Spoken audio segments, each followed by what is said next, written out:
Hello everyone, this is Mr. Lawback. In this video, I'm going to go over the Intolerable Acts, also known as the Coercive Acts. We will review the Boston Tea Party, the Intolerable Acts of 1774, and the First Continental Congress. So a quick review.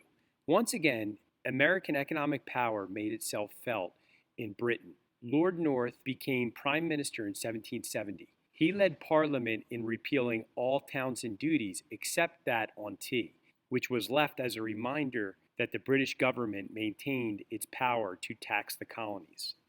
Boston, Massachusetts became the flashpoint for tensions between British officials and colonists. The Boston Tea Party. One British tax still remained, that on tea. Some Americans expressed their opposition to the tax by boycotting British tea. The boycott had an effect, hurting the British East India Company, which was in dire financial straits because of trouble in India. In an effort to provide assistance to the East India Company, Lord North's government sponsored the Tea Act of 1773.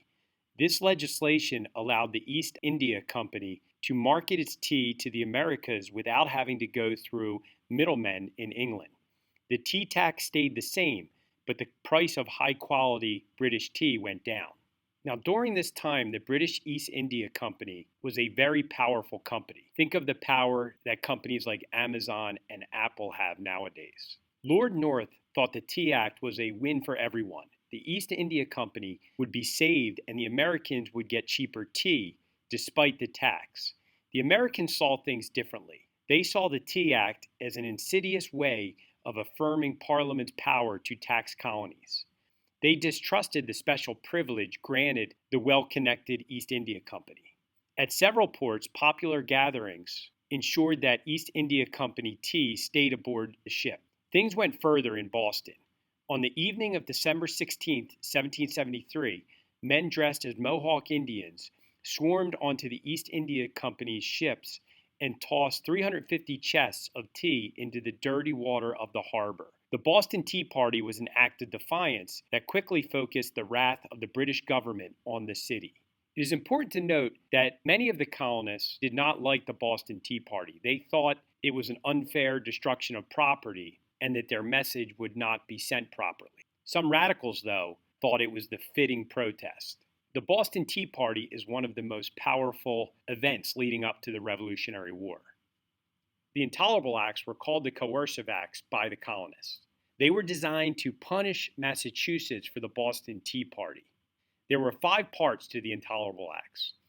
First, the Port Act, which closed the port of Boston until the destroyed tea was paid for. The Massachusetts Government Act reduced the power of the Massachusetts legislature and increased the power of the royal governor. Governor Hutchinson was removed and went back to England, and General Gage was placed as the governor of Massachusetts at the time of the Intolerable Acts. The Administration of Justice Act allowed royal officials accused of crimes to be tried in Great Britain instead of the colonies. The Quartering Act was expanded to enable British troops to be quartered in private homes, and it applied to all colonies, not just in New England. And with the governor being a general in the British Army, this really streamlined the government's ability to quarter soldiers in private homes and commercial buildings. The passage of the Quebec Act in 1774 was associated in the minds of American colonists with the Intolerable Acts. In many ways, an enlightened approach to governing the French population of Canada, the Quebec Act angered Americans because it included the Western Territories in an expanded province of Quebec and guaranteed freedom of worship to the French Catholics.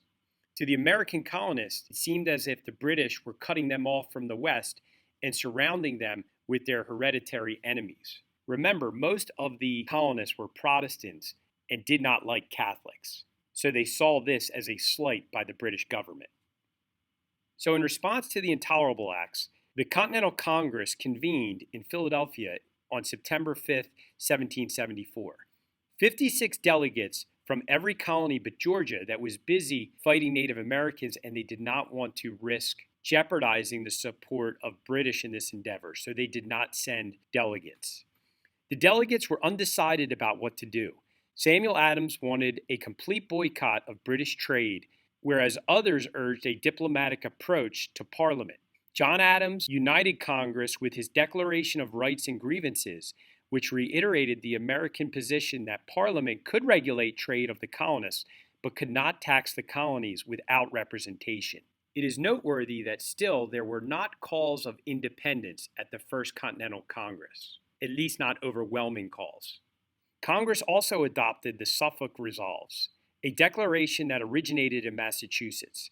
The Suffolk Resolves defied the Intolerable Acts by refusing to recognize the changes that the British had made to the Massachusetts government. They also imposed a boycott on British products. Recognizing the increasing seriousness of the political situation, the Suffolk Resolves called on the colonies to see to the readiness of their militias.